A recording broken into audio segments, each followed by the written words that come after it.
அடிக்கடி எடப்பாடியாரை பத்தி திமுக என்னன்னு கிண்டல் பண்றாங்க. தவழ்ந்து போய் டேபிளுக்கு அடியில போய் சசிகலா காலில் விழுந்தாரு. அப்படி விழுந்துதான் முதல்வர் பதவியே வாங்கினாரு. காலில் விழுறதுல எடப்பாடியார் கிட்ட தான் PhD வாங்கணும் அப்படின்னு தானே துணை முதல்வர் உள்பட எல்லாருமே எடப்பாடியாரை கிண்டல் பண்றாங்க. இதுக்கு பதிலடி கொடுக்கறதுக்கு அதிமுக தலைவர் ஒருத்தர் அற்புதமான ஐடியா ஒன்று கொடுத்தாரு. தலைவரே, இப்படி ஒரு பக்காவான பதிலடி கொடுங்க, திமுக காரங்க என்ன பண்றாங்கன்னு பார்ப்போம் அப்படின்னு சொன்னார். நானாவது அப்ப கட்சியில பெரியவங்களா இருந்த சசிகலாவுடைய காலில் விழுந்தேன். அவங்களும் எந்த விதமான ரத்த சம்பந்தம் இல்லாத எனக்கு முதல்வர் பதவியை கொடுத்தாங்க. கட்சியில யாருக்கு அதிக செல்வாக்கு இருக்குன்னு தெரியாத முட்டாள் கிடையாது சசிகலா. அதனாலதான் கட்சியை என்கிட்ட ஒப்படைச்சிட்டு விலகிட்டாங்க. ஆனா ஸ்டாலின் ஐயா என்ன செஞ்சாரு?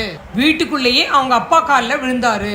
அப்பவும் பதவி கொடுக்க மாட்டேன்னு அவங்க அப்பா சொன்னப்ப குடும்பத்தையே தனக்கு சப்போர்ட்டா இழுத்து அவங்க அப்பாவுக்கு தலைவலி கொடுத்தாரு. அவர் துணை முதல்வர் ஆறதுக்கு முன்னாடி கலைஞரை படுத்தின பாடு எங்களுக்கு தெரியும்.